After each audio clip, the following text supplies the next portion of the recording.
The crowd of alien spectators pressed against the crystalline barriers, their various forms creating a grotesque symphony of anticipation. Commander Zethkar of the Hegemony Council adjusted his ceremonial robes, savoring the moment.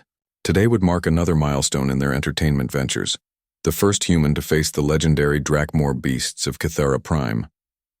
Marcus Chen stood in the holding cell, his Earth Fleet uniform torn and bloodied from weeks of captivity. The translator implant behind his ear crackled with the jeers and betting odds of the assembled crowd. 12 different species had gathered to witness what they believed would be a spectacular execution disguised as sport. The human specimen appears remarkably calm, observed Dr. Velthar, the Hegemony's chief xenobiologist. Her insectoid features twitched with scientific curiosity as she studied Marcus through the barrier. Perhaps their intelligence has been overestimated. Zethkar's reptilian lips curled into what passed for a smile among his kind. Intelligence means nothing when facing creatures that have devoured champions from 100 worlds. The Drakmor have never been defeated in single combat. This human's defiance will make his inevitable death all the more satisfying. The arena floor stretched 200 meters across, carved from the living rock of an ancient crater. Scorch marks and claw gouges told the story of countless battles, while the bone-white sand had been stained crimson by the blood of fallen warriors. High above, the twin suns of Kithra cast dancing shadows through the atmospheric dome that contained this monument to violence. Marcus closed his eyes and regulated his breathing, drawing upon meditation techniques learned during his years in Earth's special forces. The aliens saw only a lone human, stripped of weapons and technology, about to face creatures that had terrorized the galaxy for millennia. They could not see the fire burning in his chest, the memory of his fallen crewmates, or the promise he had made to their corpses before the slavers dragged him away. The arena's massive gates groaned open on ancient hinges. A thunderous roar echoed from the darkness beyond, followed by the scraping of massive claws against stone. The crowd fell silent, even their universal translators unable to convey the primal terror that emanated from the Drakmor lair. Citizens of the Hegemony, Zethkar's voice boomed across the arena through amplification crystals. Today we witness the continuation of our most sacred tradition. For 3,000 years, the Drakmor have served as the ultimate test of worth. Warriors, criminals, and champions have all fallen before their might. Today, we test whether humanity possesses even a fragment of the courage they claim.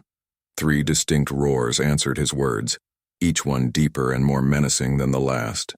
The Drakmor were awakening, and their hunger was legendary. These were not merely large predators, but apex creatures whose ancestors had evolved alongside the first spacefaring civilizations. Their intelligence rivaled that of the Hegemony's best strategists, while their physical capabilities exceeded anything in the known galaxy. Marcus opened his eyes as the first Drakmor emerged from the shadows. The creature stood 12 feet tall at the shoulder, its obsidian scales rippling with bioluminescent patterns that pulse like a heartbeat. 6 eyes, each the size of a dinner plate, fixed upon the lone human with predatory focus. Its serpentine neck extended from a body that combined the worst aspects of dragon and nightmare, while razor-sharp talons left gouges in the arena floor with each step. The second Drakmor followed, this one bearing scars from countless battles. Its left wing hung at an odd angle, damaged in some ancient conflict but making it no less deadly. If anything, the injury had taught it to rely more heavily on its other advantages: speed, cunning, and a bite force capable of crushing starship hull plating. The third creature was the largest, its presence causing several aliens in the crowd to step back from the barriers. This was the Alpha, the queen of the pack whose reign had lasted longer than some civilizations. Her scales bore the deep blue coloration that marked extreme age among her kind, while her eyes held an intelligence that had studied and defeated every type of warrior the galaxy could produce. Marcus stood perfectly still as the 3 Drakmor spread out around him, their movements coordinated through some form of pack communication, beyond the range of the arena's sensors. The crowd's earlier enthusiasm had given way to an almost reverent silence, as if they were witnessing a religious ceremony rather than an execution. "The human shows no fear," whispered someone in the crowd. Perhaps he does not understand what faces him, but Marcus understood perfectly. He had studied these creatures during his captivity, learning everything the Hegemony's databases contained about their hunting patterns, their social structure, and their ancient history. What the aliens did not know was that Earth's military had encountered similar creatures in the unexplored regions of human space. What they had learned from those encounters was about to change everything. The Alpha Drakmor tilted her massive head, studying the human with an expression that seemed almost curious. For a moment, the arena held its breath. Then Marcus did something that no warrior in 3,000 years of tradition had ever attempted. He knelt on one knee, placed his right hand over his heart, and began to speak in a language that predated the hegemony itself. The words that flowed from Marcus's lips belonged to a dialect lost to time, one that Earth's xenoarchaeologists had discovered in ruins scattered across 3 star systems. The language of the first ones, the ancient civilization that had seeded dragon-like creatures across dozens of worlds before vanishing into legend. What the galaxy had forgotten, humanity had remembered and studied with typical human thoroughness. "Greetings, children of the void," Marcus spoke in the flowing syllables of Old Draconic, his voice carrying across the sudden silence of the arena. "I am Marcus of the Third Rock, servant of Sol, and I come bearing the ancient covenant." The effect was instantaneous and devastating. The Alpha Drakmor reared back on her hind legs, her massive head swiveling toward Marcus with an expression of shock that sent ripples of confusion through the watching crowd. The scarred male ceased his stalking prowl, while the youngest of the 3 dropped into a submissive crouch. Dr. Velthar's compound eyes widened in disbelief as her instruments detected rapid changes in the creature's biosignatures. "Commander," she hissed into her communicator, "the human is speaking in some form of proto-language that predates our historical records. The Drakmor are exhibiting responses consistent with recognition protocols." Zethkar felt his blood run cold. In 3 millennia of arena combat, nothing like this had ever occurred. The Drakmor were responding to the human not as prey but as something else entirely, something that made his scales crawl with ancestral memories better left buried. Marcus continued his recitation, each word carefully pronounced according to the linguistic patterns Earth's computers had decoded from ancient inscriptions. "Long have you waited in captivity, noble ones.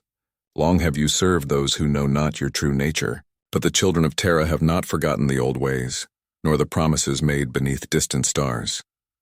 The Alpha Drakmor lowered herself until her great head was level with the kneeling human. When she spoke, her voice emerged as a deep thrumming that bypassed the universal translators entirely, speaking directly to something deeper than language, yet somehow impossibly Marcus understood.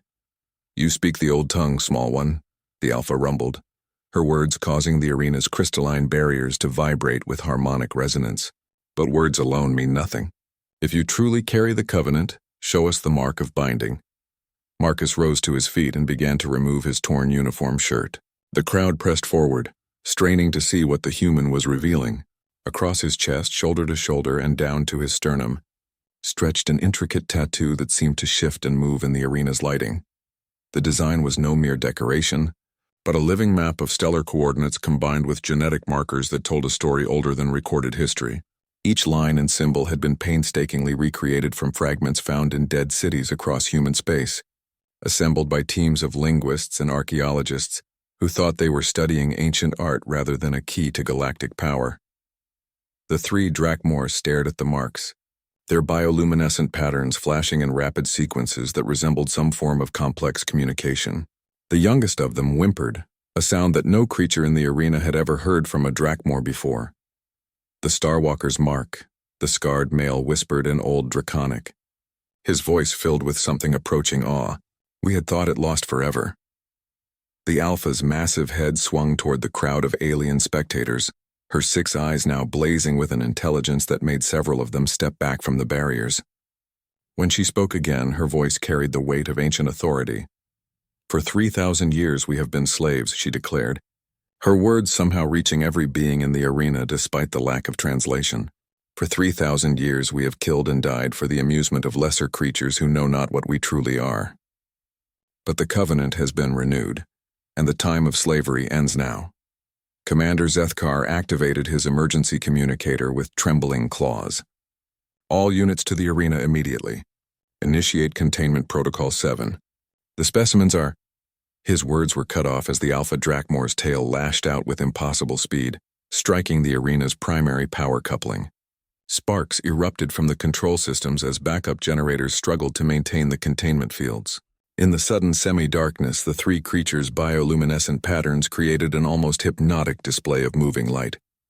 Marcus placed his hand on the Alpha's massive snout, feeling the warmth of her breath and the vibration of her internal harmonics. Through their contact, memories flowed, not his own, but ancestral recollections passed down through generations of Drakmor who had served and waited and remembered. He saw the first ones, beings who resembled humans but possessed technologies that seemed like magic. He witnessed the Great Compact, the agreement that bound certain bloodlines of humanity to the service of the dragon kin across the stars. Most importantly, he understood why the Drakmor had never truly resisted their captivity. They had been waiting for their human partners to find them again. "The old compact binds us still," Marcus said softly, speaking now in standard galactic so the crowd could understand through their translators. But the terms were never what these fools believed. The Drakmor were never mere beasts to be caged and displayed. They are the guardians of secrets that predate this entire civilization. The scarred male moved to Marcus's left side, while the youngest took position at his right. The Alpha straightened to her full height, her presence now radiating not hunger but protective authority. The human was no longer a lone prisoner facing execution. He was the center of a formation that spoke of ancient alliances and forgotten powers. In the crowd, several of the older species were beginning to recall legends their ancestors had dismissed as folklore. Stories of the Dragon Riders, the Starwalkers who had appeared at crucial moments in galactic history before vanishing again into the void. Tales of humans who commanded creatures of terrible beauty and flew between stars on wings of living shadow. "This is impossible," Dr. Velthar whispered, her instruments detecting energy signatures that shouldn't exist. "The historical records make no mention of any such relationship." But Marcus smiled, remembering the words of his archaeology professor back on Earth. "History is written by the victors, but the truth is preserved by those who wait." The arena erupted into chaos as the implications of what they were witnessing began to dawn on the assembled crowd. Security forces poured through the upper entrances, their energy weapons crackling to life as they took positions around the viewing platforms. But their targeting systems faltered as the three Drakmor began to emit a low-frequency harmonic that interfered with electronic equipment. Marcus felt the change building inside him as well. The tattoo across his chest was warming, responding to proximity to the dragons in ways that Earth scientists had never anticipated. The genetic markers weren't just decorative recreations, they were active biotechnology, dormant systems awakening after generations of waiting for the right trigger. "Commander?" The Alpha spoke directly to Zethkar, her mental voice reaching him through neural pathways that bypassed his natural defenses. "You have made a grave error. This human does not belong to you." Zethkar stumbled backward, clutching his head as the alien presence invaded his mind. Around him, other hegemony officials were experiencing similar intrusions as the Drakmor demonstrated abilities that had never appeared in any of their research files. The scarred male turned toward the crowd, his damaged wing spreading wide despite his old injury. "We have played your games, suffered your experiments, and endured your torments because the compact demanded patience. But our true master has returned and the age of servitude is ended." Security forces opened fire, sending streams of plasma bolts toward the group at the arena's center. The youngest Drakmor moved with liquid grace, her bioluminescent patterns shifting to create a shimmering barrier that absorbed the incoming energy.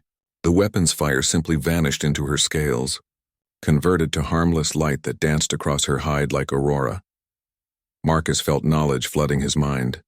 Information passed down through bloodlines that traced back to humanity's first contact with the dragonkin. His ancestors had been explorers, diplomats, and eventually partners in an alliance that had shaped the early history of the galaxy.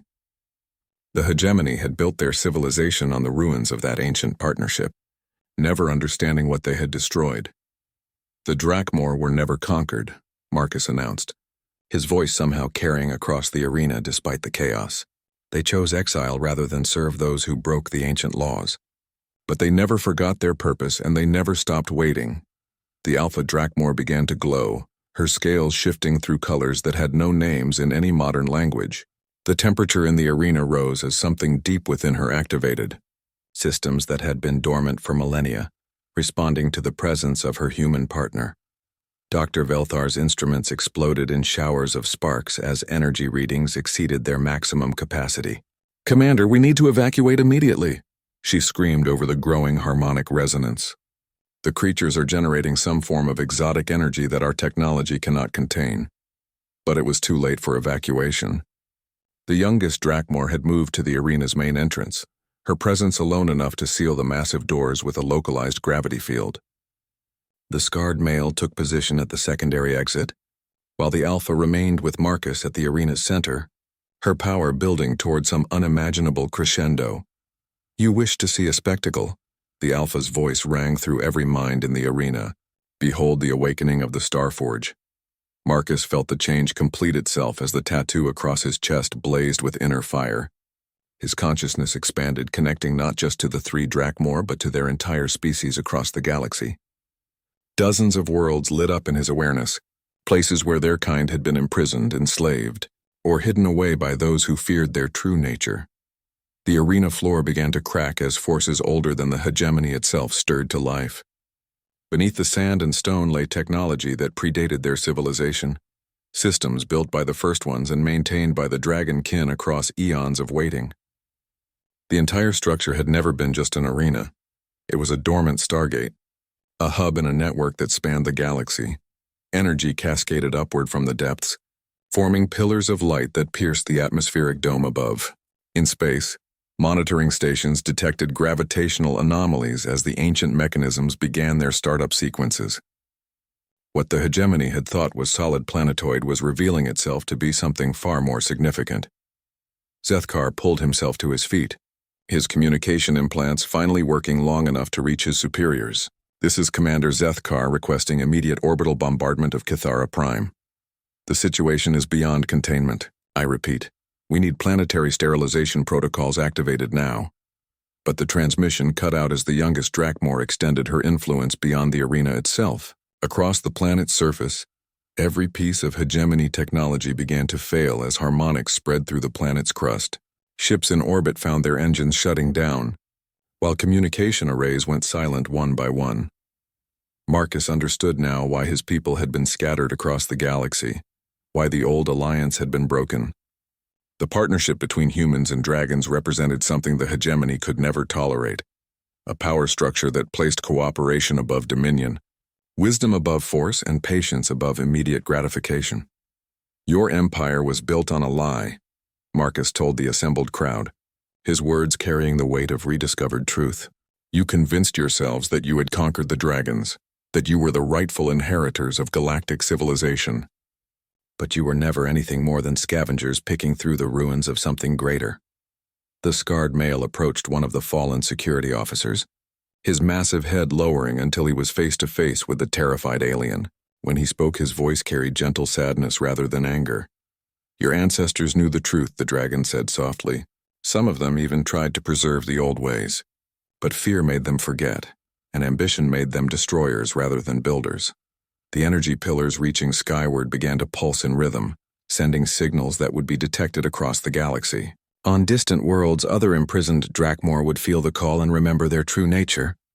Human populations scattered throughout hegemony space would suddenly understand why their ancestors had left Earth, why certain bloodlines carried marks that modern science couldn't explain. The Alpha Drakmor turned her great head toward Marcus, her 6 eyes reflecting the light of the awakening stargate. "The choice is yours, Starwalker. We can rebuild what was lost, restore the old compact, and heal the wounds that have festered for millennia. Or we can let this galaxy continue its descent into ignorance and tyranny." Marcus looked up at the crowd of alien spectators, seeing fear and confusion where moments before there had been cruel anticipation. These beings had gathered to watch him die, never imagining they were about to witness the resurrection of a power that predated their entire civilization. "The dragons offered us the stars once before," Marcus said, his words reaching beyond the arena to touch minds across the planet. "My ancestors accepted that gift and helped build something magnificent. Today we remember what was lost. Tomorrow we begin to rebuild." Across the galaxy, ancient mechanisms that had slumbered for millennia began to stir. On Zerion Prime, the hegemony's administrative capital, seismic detectors registered impossible readings as something massive shifted beneath the planet's crust. In the Outer Rim territories, mining operations ground to a halt as workers discovered crystalline formations that sang with harmonic resonance whenever human, genetic material came near. Marcus felt each awakening, like a pulse in his enhanced consciousness. The tattoo on his chest had become a living interface, connecting him to a network that spanned hundreds of star systems. Through the eyes of awakening dragons, he could see the scope of what the hegemony had never understood they were dealing with.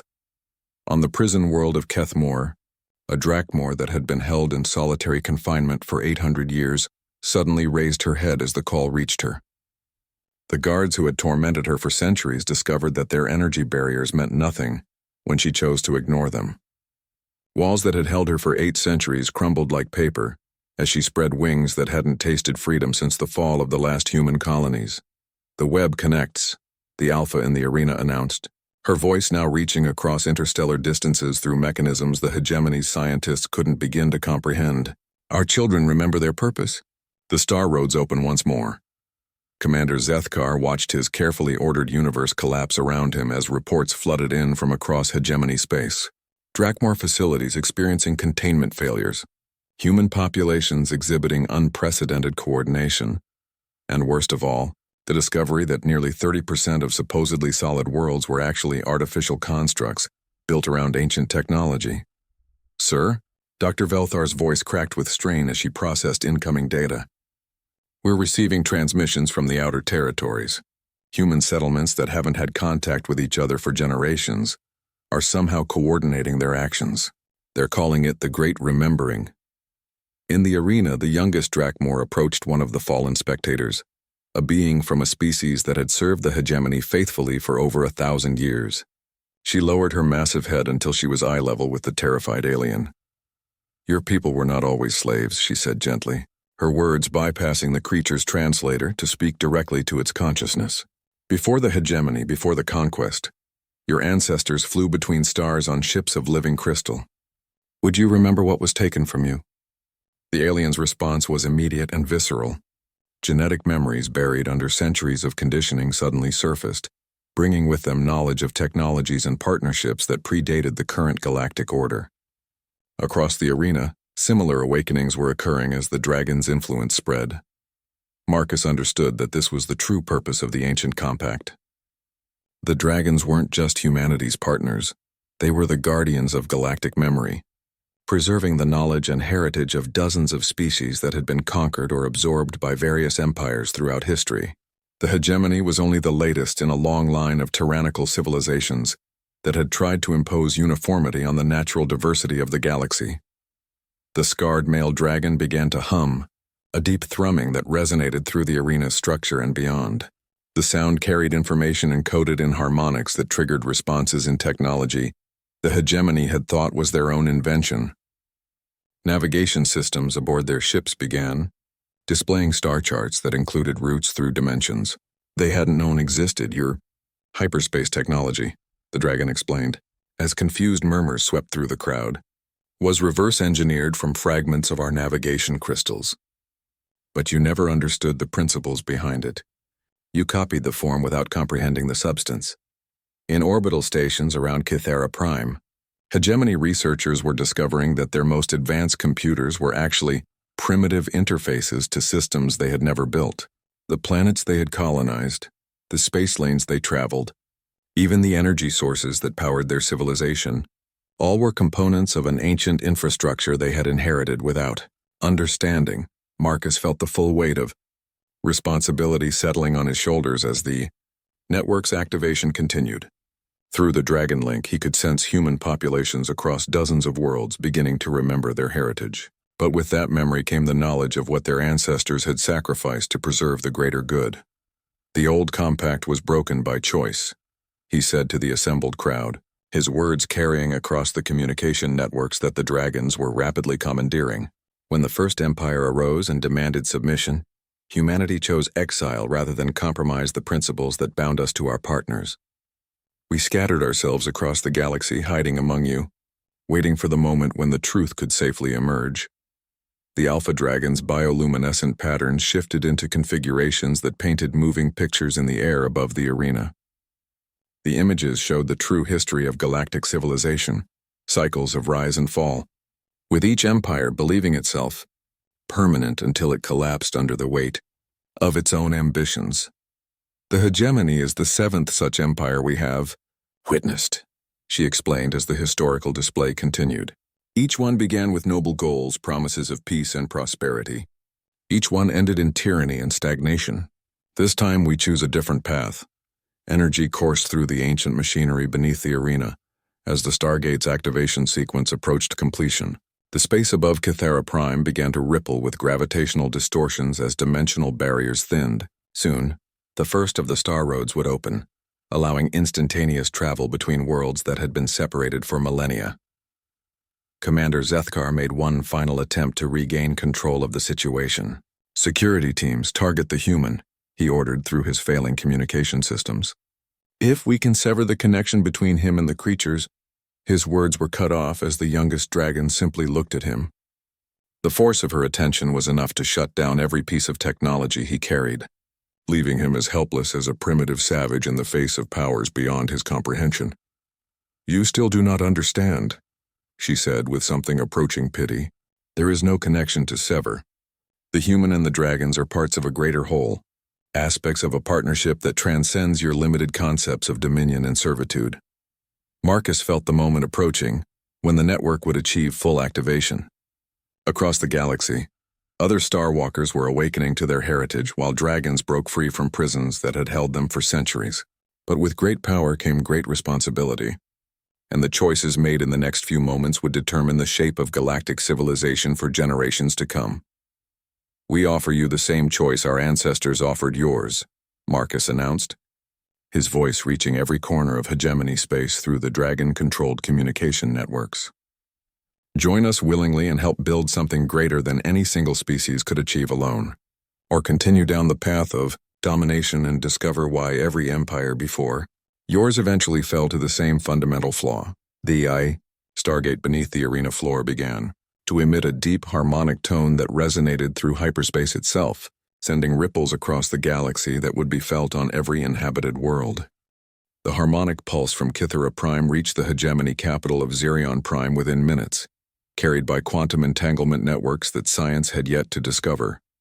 In the council chambers, the Supreme Hegemon's advisors watched in horror as their most secure databases began displaying information they had never seen before. Star charts showing the true extent of the galaxy, species records revealing the suppressed histories of conquered worlds, and most disturbing of all, evidence that their own evolution had been guided by forces they had never suspected. High Admiral Krextar, commander of the hegemony's most powerful battle fleet, felt his confidence crumble as his ship's navigation systems began plotting courses to destinations that didn't appear on any official maps. "Supreme Hegemon," he reported through increasingly unreliable communication channels, "our entire fleet is being systematically compromised. The ships aren't responding to command protocols, and their AI systems are displaying behavior patterns we've never encountered."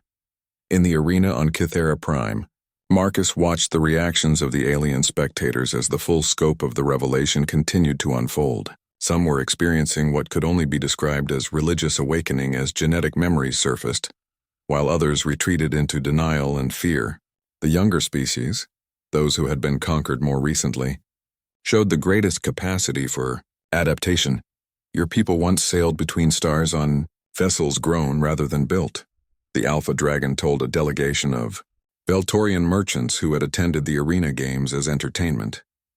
"The biotechnology you consider primitive compared to hegemony metalwork was actually far more sophisticated than anything your current civilization can produce." One of the Veltorians, an elderly female whose carapace bore the scars of decades serving hegemony interests, suddenly straightened as dormant neural pathways activated. "The song ships," she whispered in her native tongue. "My grandmother spoke of the song ships, but I thought they were just children's stories." The scarred dragon turned his attention to her, his damaged wings spreading in a gesture of respect. "Not stories, memories. Your people were master bioengineers before the conquest. You created vessels that lived and grew and sang as they traveled between worlds. The hegemony took that knowledge and perverted it, turning your gifts toward weapons of war." Across the galaxy, Similar revelations were occurring as the Dragon network reached full activation. On the agricultural world of Thesmora, human farmers who had lived for generations as simple colonists suddenly understood why their crops grew in patterns that seemed to resonate with underlying geological structures. Their ancestors hadn't been farmers at all, but terraforming specialists who could read a planet's spiritual composition and guide its development across centuries. In the deep space mining stations of the Outer Rim, workers discovered that the asteroids they had been harvesting for rare metals were actually dormant seed vessels, designed to carry life between star systems during the long journey of galactic evolution. The hegemony's industrial processes had been unwittingly destroying living systems that had taken millions of years to mature. Marcus felt the weight of these discoveries through his connection to the network. Each awakening consciousness brought with it the pain of understanding how much had been lost, but also the hope of what could still be restored.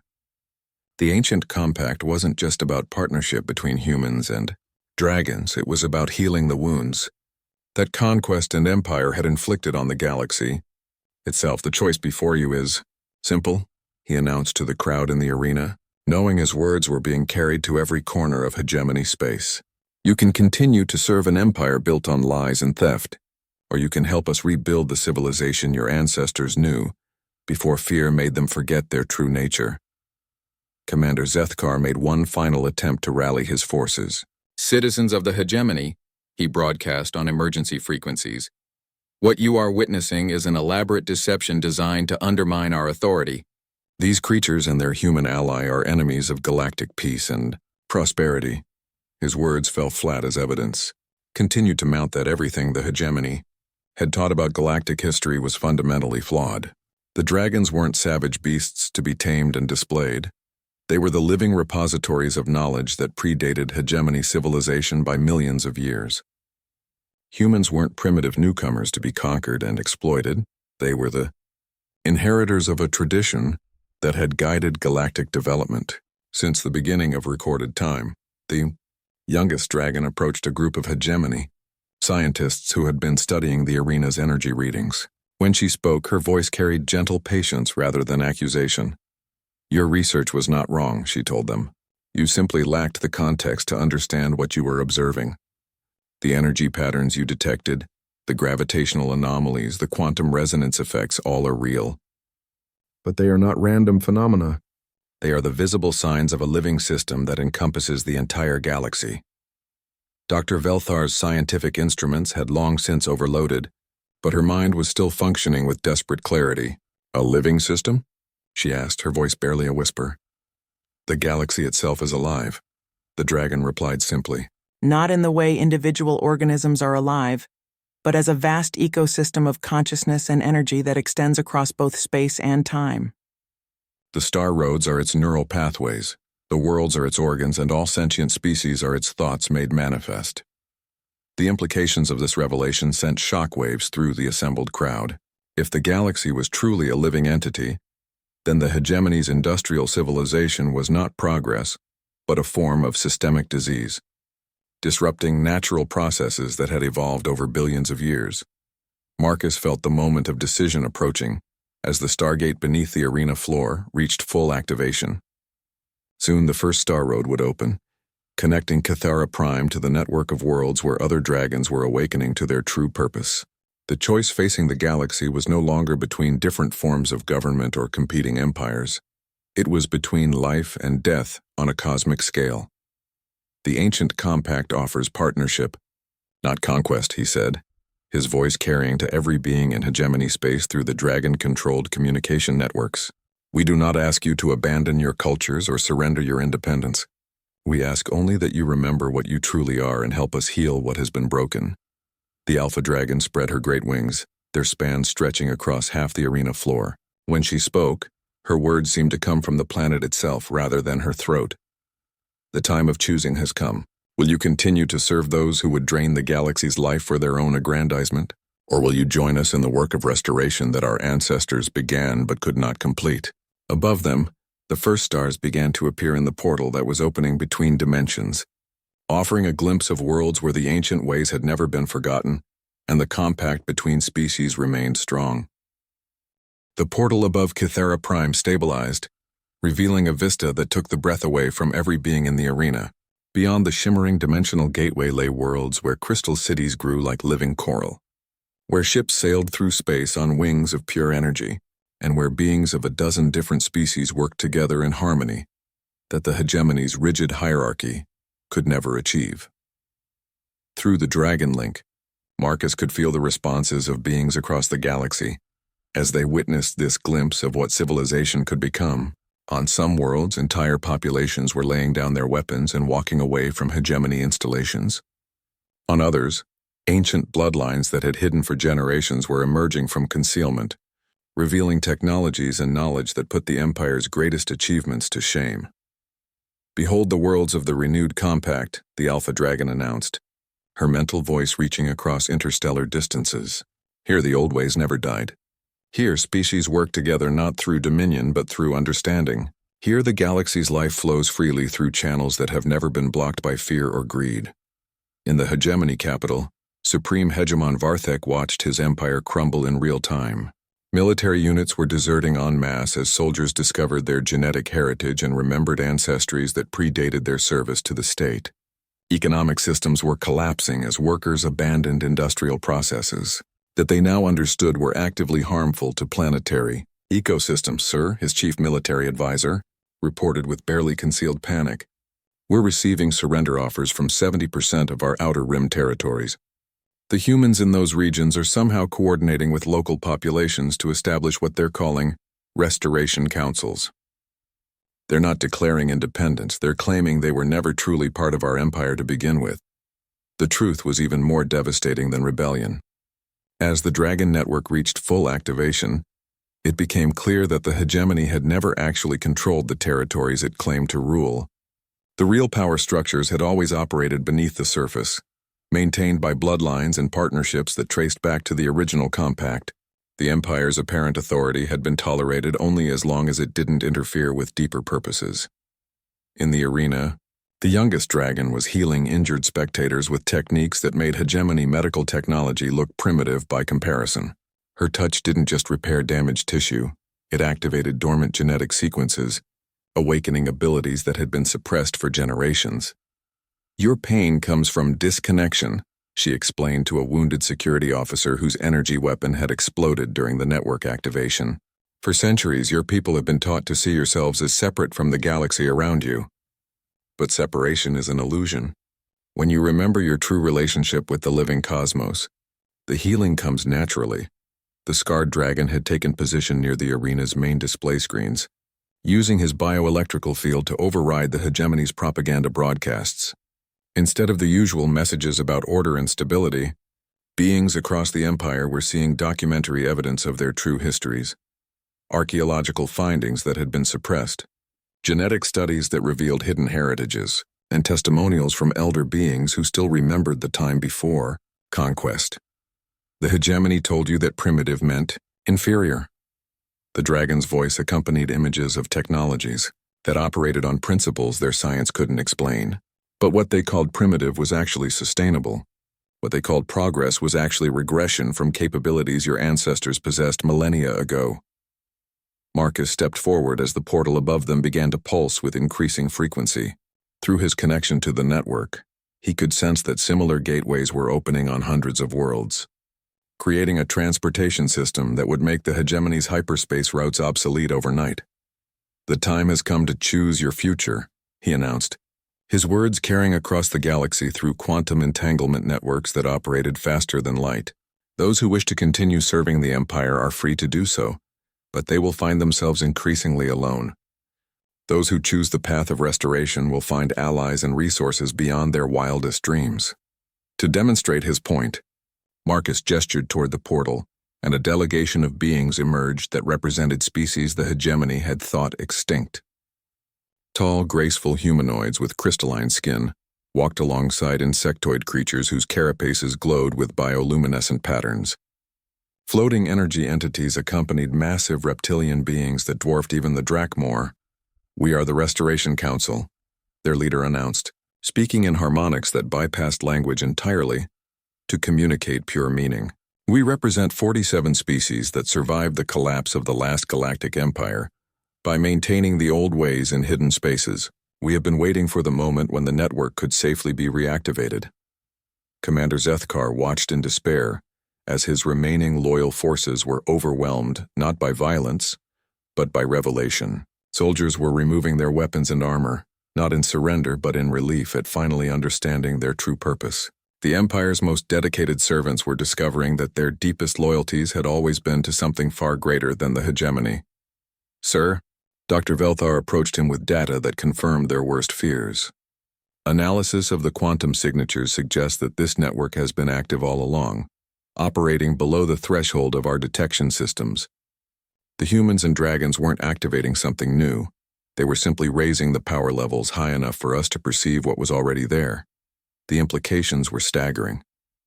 Every decision the hegemony had made, every policy they had implemented, every conquest they had achieved, all had been influenced by subtle manipulations from a network they hadn't known existed. They hadn't been ruling an empire so much as managing a carefully maintained illusion. In the arena, the Alpha Dragon was preparing for the final phase of the awakening. The tattoo on Marcus's chest blazed with inner fire as he felt his consciousness expanding beyond anything he had thought possible. He was no longer just a single human but a node in a network that encompassed billions of minds across thousands of worlds. "The compact is not a treaty between equals," the dragon explained to the assembled crowd. "It is a recognition of what we all are beneath the surface differences. Aspects of a single cosmic consciousness experiencing itself through countless forms." The hegemony's greatest error was believing that separation was real, that one species could truly dominate another without ultimately destroying both. Through the portal, more beings were arriving. Engineers who could grow starships like flowers, diplomats who could resolve conflicts by harmonizing incompatible worldviews, and artists whose creations could heal psychological wounds that had festered for generations. They brought with them technologies and techniques that made the Empire's greatest achievements look like children's toys. Marcus felt the moment arriving when the network would achieve full integration with the galaxy's natural systems. Soon the distinction between artificial and natural technology would disappear, replaced by hybrid systems that operated on principles the hegemony had never imagined. The age of exploitation was ending, to be replaced by an era of cooperation that would unlock potentials that no single species could achieve alone. "The choice is before you," he said to every being in hegemony space, his words carried by quantum fields that connected all conscious minds. "Join us in healing the wounds of conquest, or watch as the universe itself demonstrates why empires built on domination cannot survive in a living cosmos." 1 year after the Great Awakening, the galaxy bore little resemblance to the rigid empire that had once called itself the hegemony. Where industrial complexes had scarred planetary surfaces, living cities now grew in harmony with native ecosystems. Space lanes once traveled by mechanical vessels now hosted bioships that sang as they journeyed between stars, their passengers experiencing travel not as mere transportation, but as communion with the cosmic consciousness itself. Marcus stood on the observation deck of New Terra, a world ship that had grown from seeds planted by the first human starwalkers millennia ago. Through the living crystal walls he could watch the Drakmor teaching young beings from dozens of species how to navigate the star roads, those pathways through folded space that connected every inhabited system in an ever-expanding web of cooperation. The transformation had not been without its challenges. Approximately 15% of hegemony space had chosen to maintain the old ways, creating isolated enclaves where mechanical technology and hierarchical government still held sway. The Restoration Council had honored their choice, providing them with the resources they needed to sustain their societies, while ensuring they could not interfere with the healing taking place elsewhere. The hardest part, Marcus reflected as he spoke with Dr. Velthar, who had become one of the foremost researchers studying the integration of biological and consciousness-based technologies, was convincing people that freedom didn't mean abandoning everything they had built. The Dragon Link doesn't control minds. It simply allows them to communicate at levels that make deception and exploitation impossible. Velthar's insectoid features had adapted during her integration into the network, developing bioluminescent patterns that reflected her emotional states and allowed for more nuanced communication. Her research had revealed that consciousness itself was a form of technology, one that the galaxy's living systems had been developing for billions of years. The former hegemony worlds are reporting productivity increases of over 300%, she noted, consulting data that flowed through quantum fields rather than mechanical displays. But more importantly, psychological health indices show improvements we never thought possible. When beings understand their true relationship to the cosmic ecosystem, most forms of mental illness simply disappear. Through the network, Marcus could sense the progress being made across thousands of worlds. On Zirion Prime, the former hegemony capital, crystal gardens were growing through the abandoned government buildings, converting sterile administrative complexes into living centers of learning and culture. The planet's population had shrunk by nearly half as beings chose to relocate to worlds more suited to their species' natural development. But those who remained were creating something beautiful from the ruins of empire. The arena on Kythera Prime had become a pilgrimage site, though not for the reasons its original builders had intended. Beings came from across the galaxy to witness the place where the ancient compact had been renewed, where the first dragon-human pair of the New Age had demonstrated that partnership was stronger than domination. The facility itself had been transformed, its gladiatorial architecture replaced by amphitheaters where different species could share their cultural achievements and learn from each other's perspectives. Commander Zethkar had chosen exile rather than integration, leading a fleet of the most hard-line hegemony loyalists to the galaxy's outer rim, where they established a colony dedicated to preserving pure imperial values. Marcus bore them no ill will. Every ecosystem needed diversity, even if some of that diversity took forms that seemed primitive or destructive. The network would eventually reach them too, when they were ready to accept what they truly were. The children born since the awakening show capabilities that exceed our wildest projections, Velthar continued, her excitement causing her bioluminescent patterns to shift into rapid, complex sequences. They can communicate with planetary ecosystems directly, navigate hyperspace without mechanical aids, and most remarkably, they seem to possess an intuitive understanding of quantum mechanics that allows them to manipulate matter at the molecular level. Marcus nodded, remembering his first encounter with one of these new children, a hybrid being whose human and dragon genetics had integrated so completely that the distinction between the two species seemed arbitrary. The child could shape crystal formations with her thoughts, grow plants that produced whatever nutrients were needed, and most amazingly, heal psychological trauma simply by sharing her own sense of connection to the living cosmos. Through the observation deck's living walls, he could see the dragon riders returning from their latest exploration mission. They had been mapping the galaxy's deep structure, discovering that consciousness-based civilizations extended far beyond what the hegemony had ever suspected. Entire clusters of stars showed signs of guidance by intelligences so vast and subtle that mechanical detection systems had never noticed their influence. The Alpha Dragon who had first recognized Marcus in the arena had become something like an elder stateswoman, her role involving the coordination of restoration efforts across multiple galactic sectors. She no longer needed to maintain a physical form, having learned to exist as a distributed consciousness that could manifest wherever she was needed. Yet she maintained her connection to her original body, understanding that young beings still needed tangible examples to help them comprehend their own potential. The ancient prophecies spoke of this time, she had told Marcus during their last direct communication. They called it the Age of Remembering, when the galaxy would heal from the wounds of the conquest cycles and achieve the integration that the first ones had envisioned. But even they did not foresee how beautiful the result would be.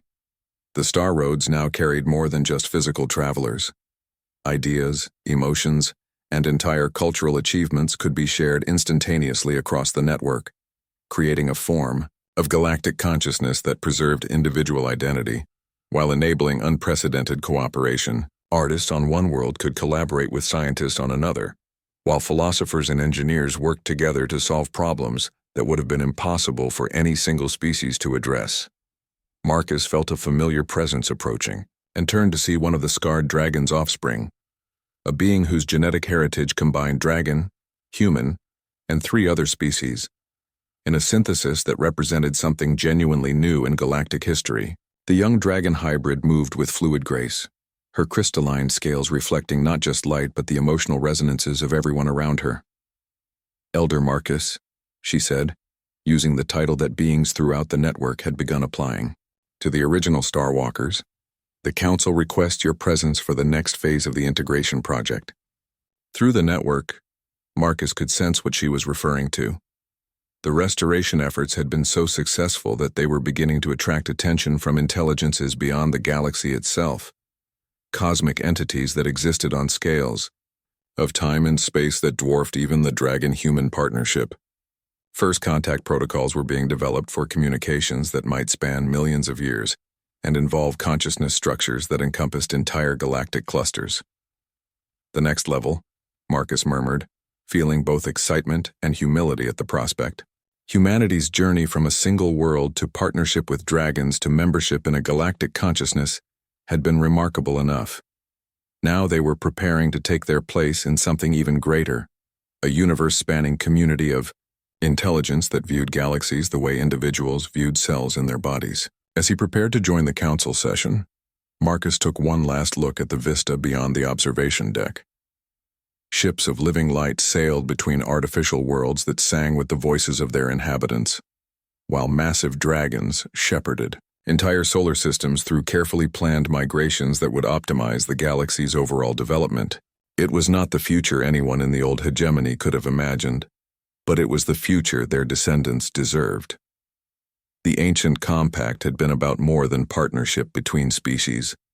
It had been about recognizing that consciousness itself was the fundamental force of the universe, and that separation was the only true enemy. Now, as the galaxy prepared to take its place in an even larger community, Marcus understood that the greatest adventures were still ahead.